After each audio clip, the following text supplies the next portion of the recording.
ಕರ್ತನ ನಾಮದಲ್ಲಿ ನಿಮ್ಮೆಲ್ಲರಿಗೂ ಶಾಲೋಮ್. ನಿಮ್ಮೆಲ್ಲರಿಗೂ ಕರ್ತನ ನಾಮದಲ್ಲಿ ಶುಭ ಕೋರುತ್ತೇನೆ. ಬನ್ನಿ ಈ ದಿನ ಸಂದೇಶ ಕೇಳುವ ಹಾಗೆ ಯೋಹಾನ ಸುವಾರ್ತೆ 5ನೇ ಅಧ್ಯಾಯ 1ರಿಂದ ವಚನ 9ರವರೆಗೂ. ಇದಾದ ಮೇಲೆ ಯೆಹೂದ್ಯರದೊಂದು ಜಾತ್ರೆ ಬಂದದ್ದರಿಂದ ಯೇಸು ಯೆರೂಸಲೇಮಿಗೆ ಹೋದನು.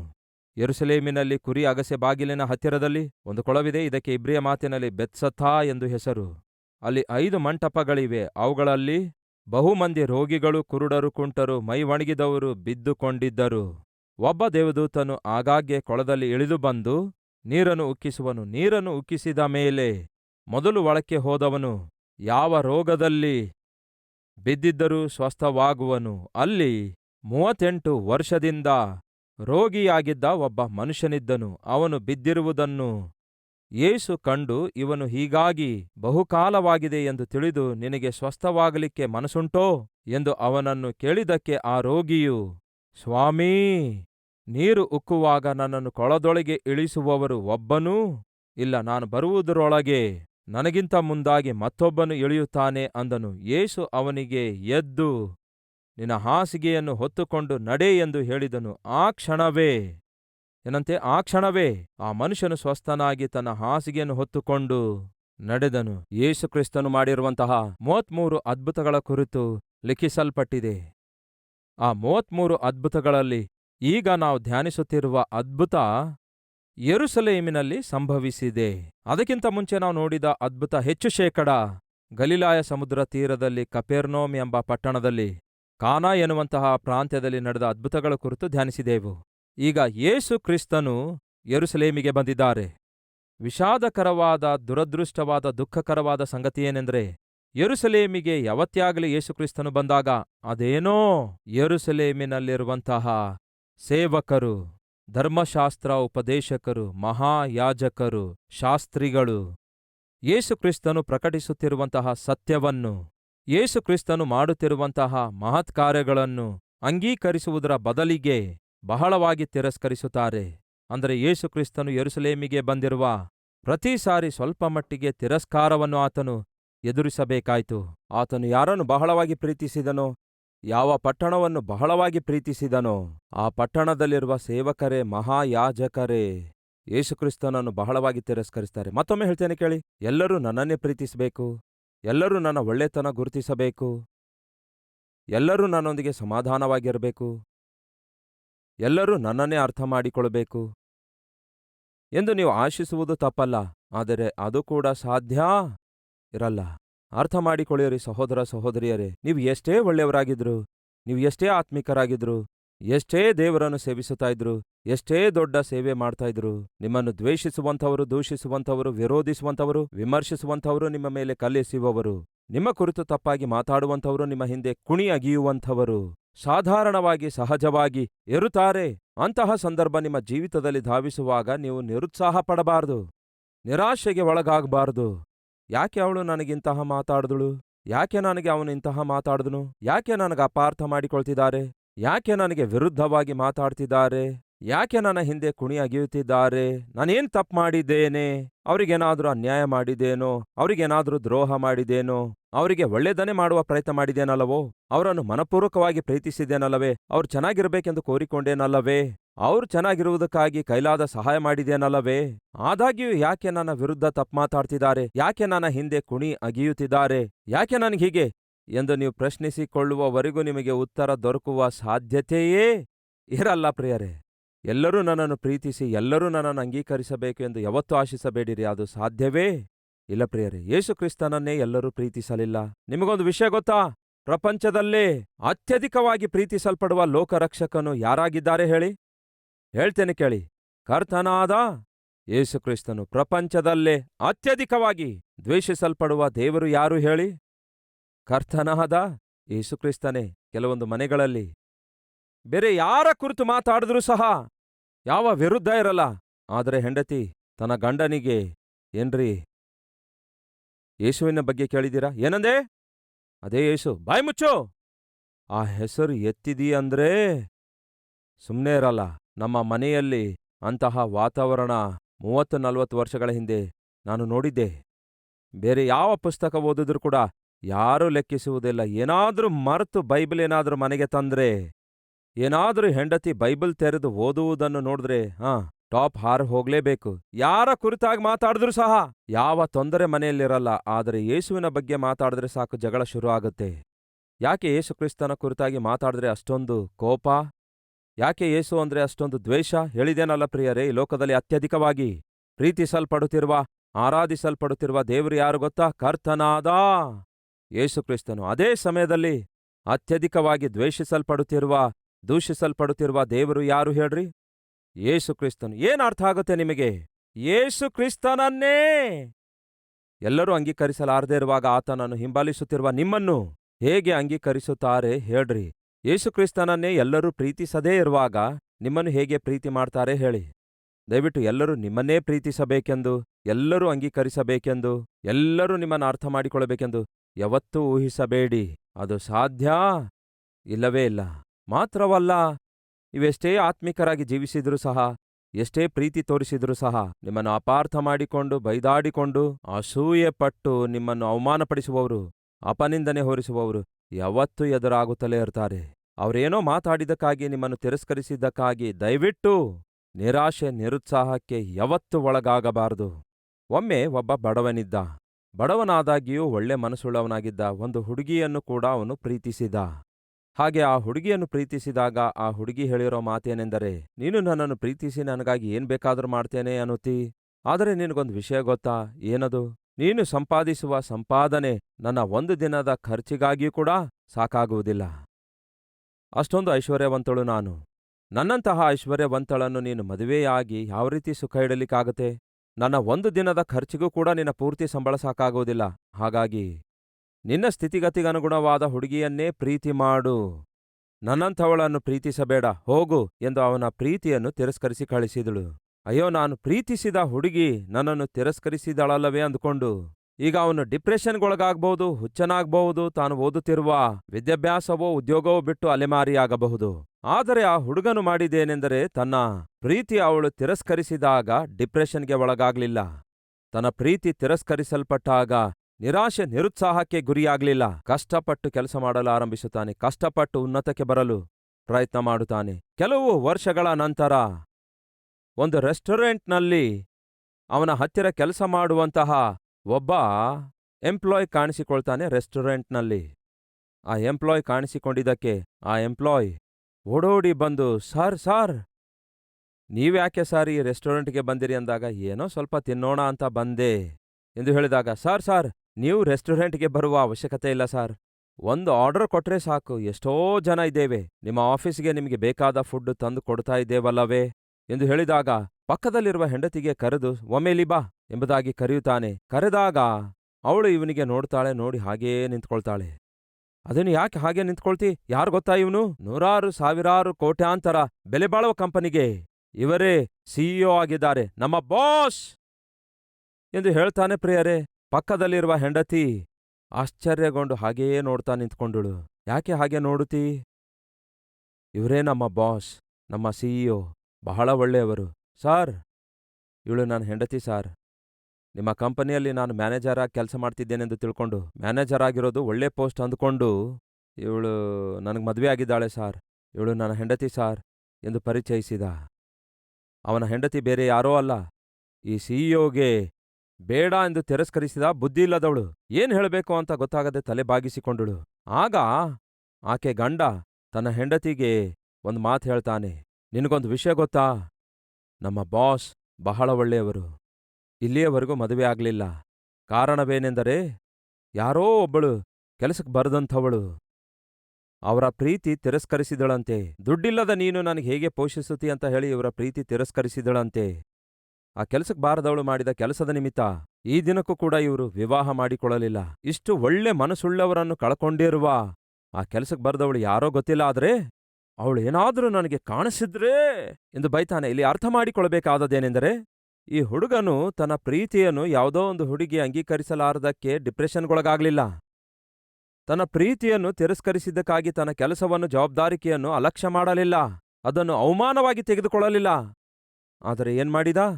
ಕಷ್ಟಪಟ್ಟು ಉನ್ನತಕ್ಕೆ ಬರ್ತಾನೆ, ಕಷ್ಟಪಟ್ಟು ಉನ್ನತವಾದ ಸ್ಥಾನ ಮಾನಕ್ಕೆ ಬರುತ್ತಾನೆ. ಯಾರು ಅವನನ್ನು ತಿರಸ್ಕರಿಸಿದರೋ ಅವರೇ ತಲೆ ಬಾಗಿಸಿಕೊಳ್ಳುವ ಹಾಗೆ ಮಾಡಿದ. ಹೇಳಿ ಸಹೋದರ ಸಹೋದರಿಯರೇ, ನಿಮ್ಮ ಜೀವಿತದಲ್ಲಿ ನಿಮ್ಮನ್ನು ತಿರಸ್ಕರಿಸುವಂಥವ್ರು ಇರ್ತಾರೆ, ನಿಮಗೆ ಕೀಳಾಗಿ ನೋಡುವಂಥವ್ರು ಇರ್ತಾರೆ. ಓದುವ ನಿಮ್ಮನ್ನು ನೋಡಿ, ಏನು ಓದುತ್ತಿ ಬಿಡೋಪ್ಪ, ಓದಿ ಏನು ಉದ್ಧಾರ ಆಗ್ತಿ ಎಂಬುದಾಗಿ ನೀವು ಓದುತ್ತಿರುವುದನ್ನು ನಿಮ್ಮನ್ನು ನೋಡಿ ಹೀಯಾಳಿಸುವಂಥವರಿರ್ತಾರೆ. ನೀವು ಮಾಡುವ ಚಿಕ್ಕ ಉದ್ಯೋಗವನ್ನು ನೋಡಿ ನಿಮ್ಮ ಉದ್ಯೋಗವನ್ನು ಹೀಯಾಳಿಸುವಂಥವರಿರ್ತಾರೆ. ನಿಮಗಿರುವ ಆತ್ಮಿಕತೆಯ ಮೇರೆಗೆ ನಿಮ್ಮ ಆತ್ಮಿಕತೆಯನ್ನು ಕೂಡ ಹೀಯಾಳಿಸುವಂಥವರಿರ್ತಾರೆ.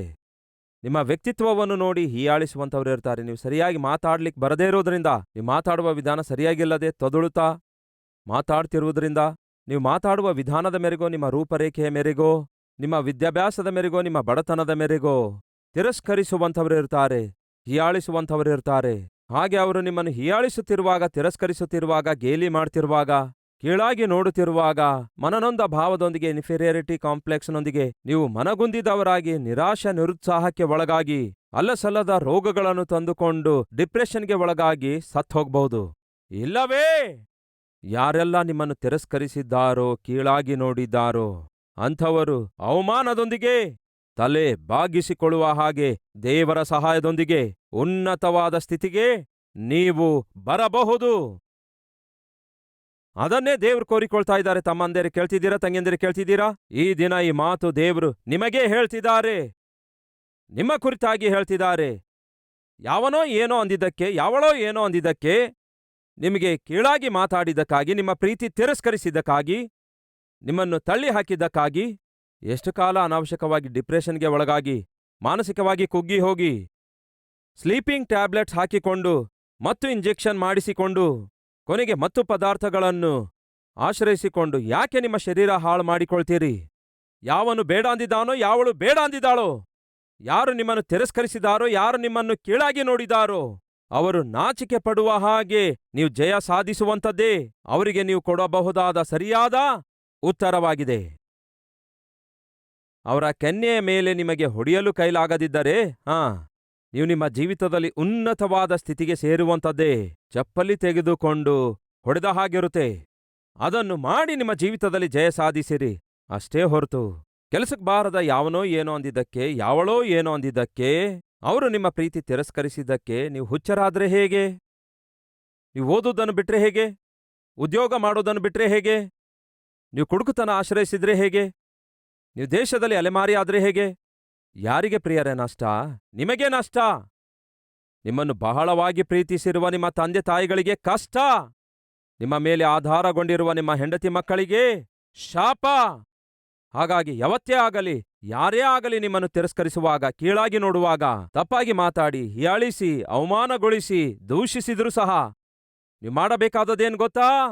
ಅವರು ಯಾವುದರ ನಿಮಿತ್ತ ನಿಮ್ಮನ್ನು ದೂಷಿಸಿದಾರೋ, ದ್ವೇಷಿಸಿದಾರೋ, ಹೀಯಾಳಿಸಿದಾರೋ, ಅವಮಾನಿಸಿದಾರೋ ಅದರ ವಿಷಯದಲ್ಲಿಯೇ ಅವರು ನಾಚಿಕೆ ಪಡುವ ಹಾಗೆ ನೀವು ಉನ್ನತವಾದ ಸ್ಥಿತಿಗೆ ಸೇರುವಂಥದ್ದನ್ನೇ ದೇವರು ಆಶಿಸುತ್ತಾರೆ. ಕೇಳಿರಿ ಪ್ರಿಯರೇ, ಯೇಸು ಕ್ರಿಸ್ತನನ್ನು ಯೆರೂಸಲೇಮ್ ಪಟ್ಟಣವು ತಿರಸ್ಕರಿಸಿತು. ಹಾಗೆಂದ ಮಾತ್ರಕ್ಕೆ ಆತನು ಯೆರೂಸಲೇಮಿಗೆ ಹೋಗುವುದನ್ನು ಬಿಟ್ಟನೋ? ಯೆರೂಸಲೇಮಿನಲ್ಲಿರುವ ಮಹಾಯಾಜಕರೆಲ್ಲ ಪ್ರತಿಯೊಂದರಲ್ಲೂ ತಪ್ಪು ಹುಡುಕುತ್ತಾ ಇದ್ರು.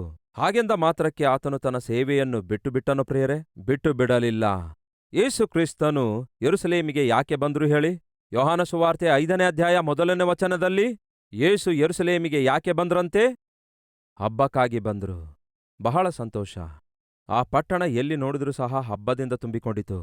ಇದಾದ ನಂತರ ಯೆಹೂದ್ಯರದೊಂದು ಹಬ್ಬವು ಬಂದಿರಲಾಗಿ ಯೇಸು ಆ ಹಬ್ಬಕ್ಕೋಸ್ಕರ ಯೆರೂಸಲೇಮಿಗೆ ಬಂದನು, ಇಲ್ಲವೇ ಯೆರೂಸಲೇಮಿಗೆ ಹೋದನು.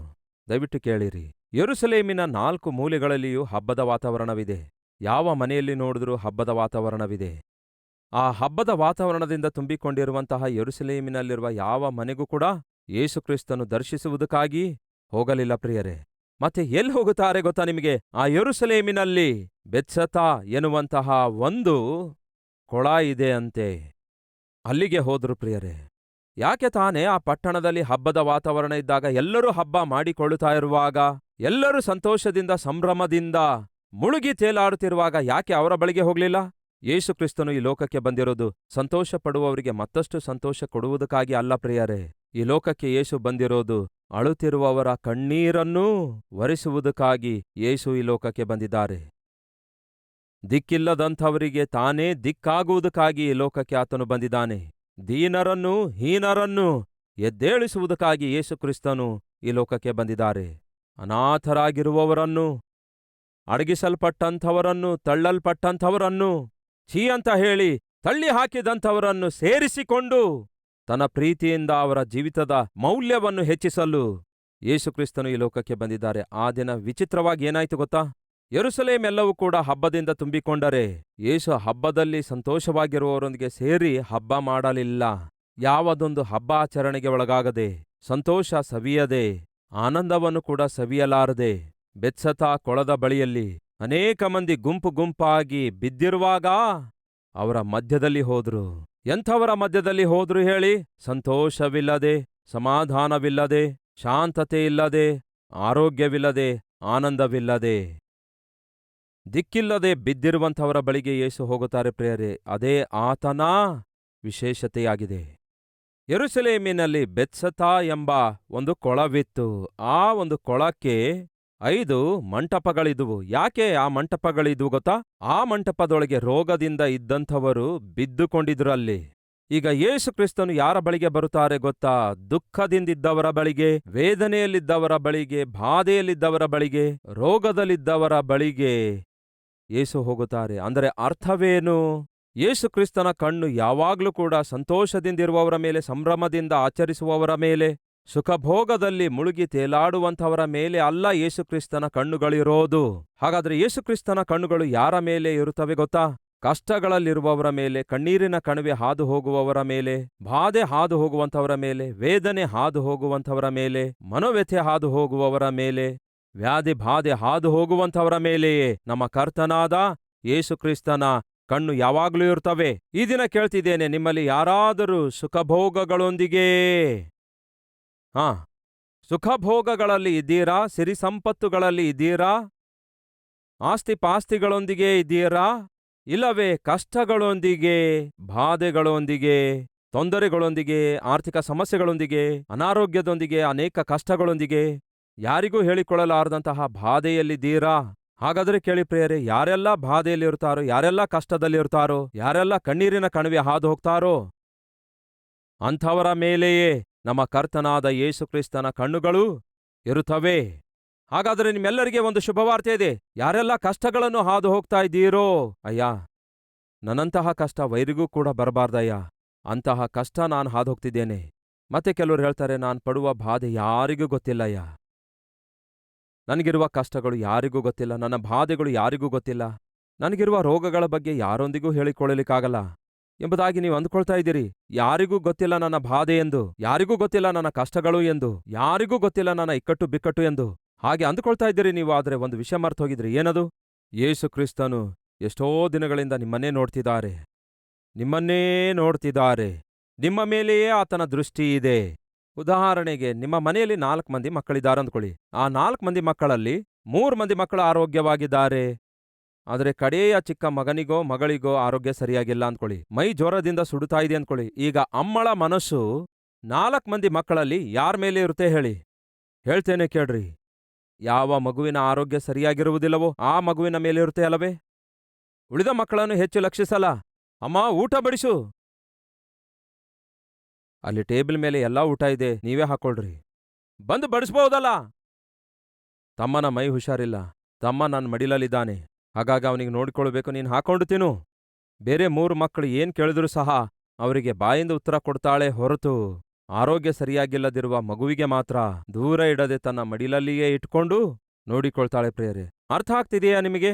ಅಂದರೆ 4 ಮಂದಿ ಮಕ್ಕಳಿದ್ದಾಗಿಯೂ ಯಾರ ವಿಷಯದಲ್ಲಿ ತಾಯಿ ವಿಶೇಷ ಶ್ರದ್ಧೆ ವಹಿಸುತ್ತಾಳೆ ಎನ್ನುವುದಾದರೆ, ಯಾವ ಮಗು ಬಲಹೀನವಾಗಿದ್ದಾರೋ, ಅನಾರೋಗ್ಯದಲ್ಲಿದ್ದಾರೋ, ಬಾಧೆಯಲ್ಲಿದ್ದಾರೋ, ನರಳಾಡುತ್ತಾ ನಡುಗುತ್ತಾ ಮಲಗಿದ್ದಾರೋ, ಕಣ್ಣೀರು ಸುರಿಸುತ್ತಾ ಯಾರು ಅಳುತ್ತಿದ್ದಾರೋ ಅವರ ಮೇಲೆ ತಾನೇ ಅಮ್ಮಳ ಮನಸ್ಸಿರೋದು.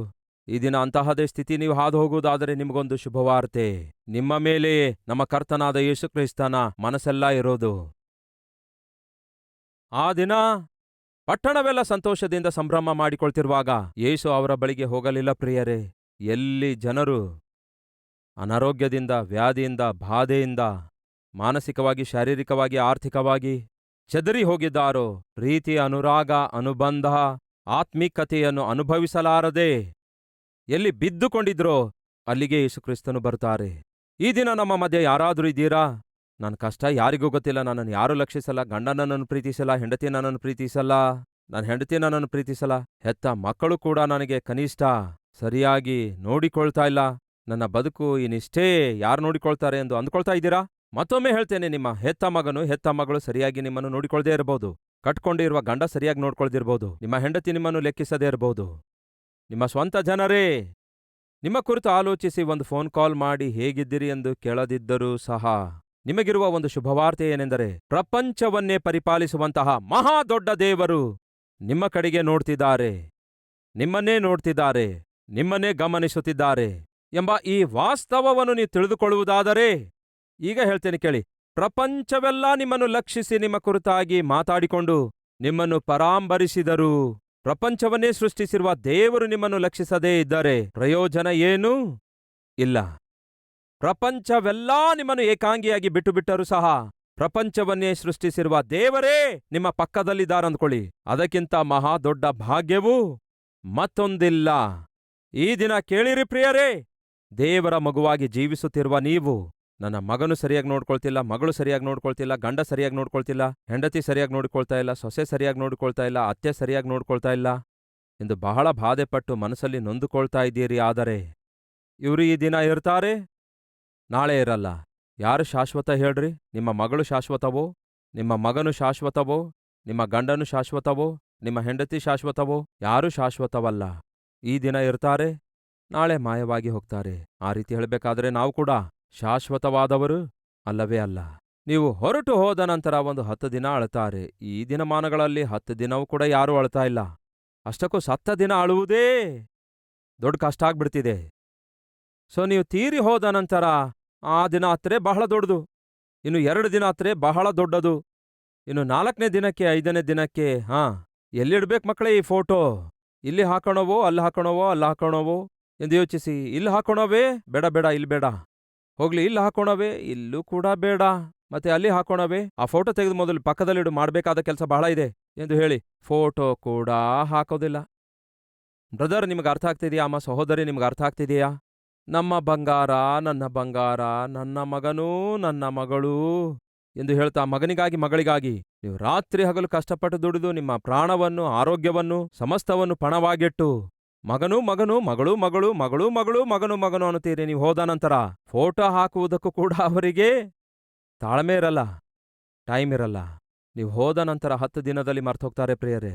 ಅದಕ್ಕೆ ಸಹೋದರ ಸಹೋದರಿಯರೇ, ದಯವಿಟ್ಟು ಕೇಳ್ರಿ, ನೀವು ತೀರಿ ಹೋದ 10 ದಿನಗಳಲ್ಲಿ ನಿಮ್ಮ ಹೆತ್ತ ಮಕ್ಕಳೇ ನಿಮ್ಮನ್ನು ಮರ್ತು ಹೋಗ್ಬೋದು. ಆದ್ರೆ ನೀವು ತೀರಿ ಹೋದ ನಂತರವೂ ಮರೆಯಲಾರದೆ ನಿಮ್ಮನ್ನು ಪರಲೋಕಕ್ಕೆ ಕರೆದೊಯ್ಯುವ ಆತನು ಕೇವಲ ಒಬ್ಬಾತನಿದ್ದಾನೆ. ಆತನು ಯಾರು ಹೇಳಿ? ಇಲ್ಲ ಬ್ರದರ್, ನಮ್ಮ ಮಗ ಪರಲೋಕಕ್ಕೆ ಕರೆದೊಯ್ತೇನೆ ಅಂದಿದ್ದಾನೆ, ಮತ್ತೆ ಅವನೇ ಹೋಗದಿದ್ದರೆ? ಅರ್ಥ ಆಗ್ತಿದೆಯಾ? ನಿಮ್ಮಲ್ಲಿ ಯಾರಾದರೂ ಹೀಗೆ ಹೇಳುವವರಿದ್ದೀರಾ, ನನ್ನ ಮಗ ನನ್ನನ್ನು ಪರಲೋಕಕ್ಕೆ ಕರೆದೊಯ್ತೇನೆ ಅಂದಿದ್ದಾನೆ?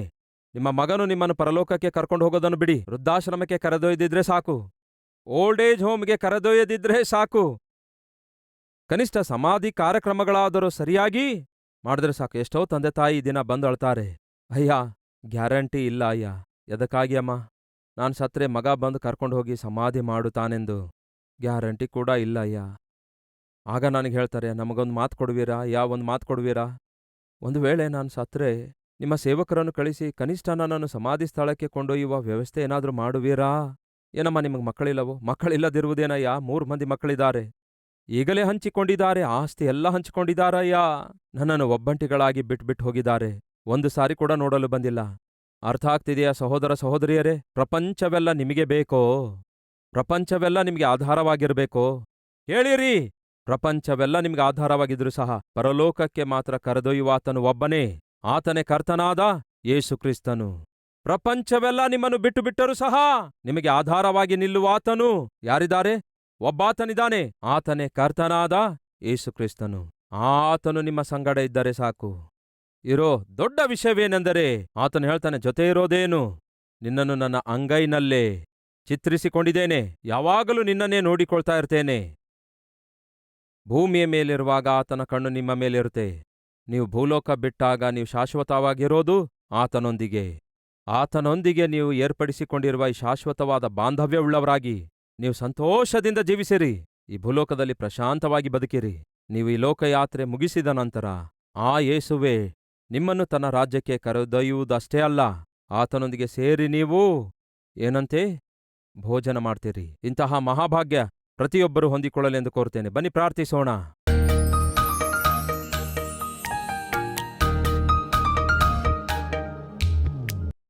ಮಹಾ ಪರಿಶುದ್ಧನಾದ ಪ್ರೀತಿಯುಳ್ಳ ತಂದೆಯೇ, ಎಷ್ಟೋ ನೇರವಾಗಿ, ಎಷ್ಟೋ ಸ್ಪಷ್ಟವಾಗಿ, ಎಷ್ಟೋ ಅದ್ಭುತವಾಗಿ ದೇವರೇ ನಮ್ಮ ನಂಬಿಕೆಯನ್ನು ಬಲಪಡಿಸುತ್ತಾ, ದೇವರೇ ನಮಗೆ ಕಲಿಸಬೇಕಾದ ಅಮೂಲ್ಯವಾದ ಪಾಠಗಳನ್ನು ನಮಗೆ ಕಲಿಸುತ್ತಾ, ದೇವರೇ ನೀವು ಎಷ್ಟು ಒಳ್ಳೆಯವರಾಗಿದ್ದೀರೆಂದು, ಎಷ್ಟು ಕನಿಕರವುಳ್ಳವರಾಗಿದ್ದೀರೆಂದು, ಎಂತಹ ಪ್ರೀತಿ ನಮ್ಮ ಮೇಲೆ ಇಟ್ಟವರಾಗಿದ್ದೀರಿ ಎಂದು ಬಹಳ ಅರ್ಥ ಆಗುವ ರೀತಿಯಲ್ಲಿ ದೇವರೇ ನಮಗೆ ಈ ಸಂದೇಶ ಒದಗಿಸಿದ್ದಕ್ಕಾಗಿ ನಿಮಗೆ ವಂದನೆಗಳು.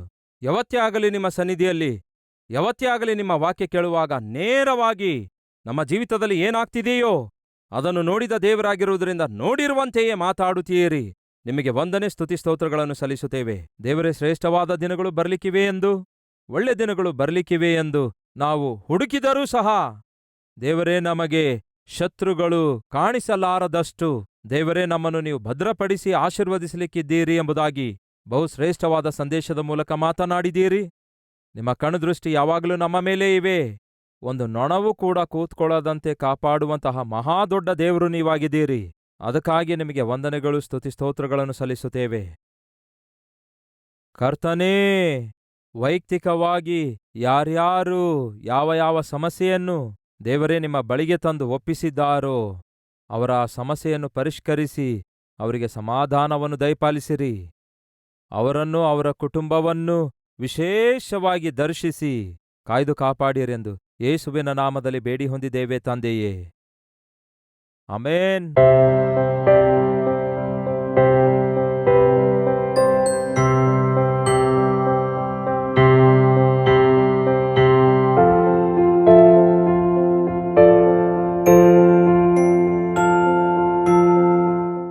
ನಮ್ಮ ವಿಳಾಸ Calvary, post box number 30, Kukatpally, Hyderabad 72.